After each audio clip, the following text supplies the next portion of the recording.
वज़ीर आला खैबर पख्तूनख्वा ने बानी पीटीआई की कोई शिकायत मिलने पर पूरा मुल्क बंद करने की धमकी दे दी।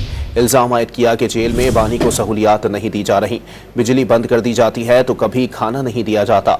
वफाक और पंजाब हुकूमत ने उनके साथ बदतरीन रवैया इख्तियार किया हुआ है।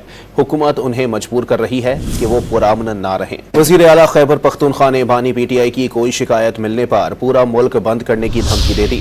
इल्जाम आयद किया कि जेल में बानी को सहूलियात नहीं दी जा रही, बिजली बंद कर दी जाती है तो कभी खाना नहीं दिया जाता। वफाक और पंजाब हुकूमत ने उनके साथ बदतरीन रवैया इख्तियार किया हुआ है।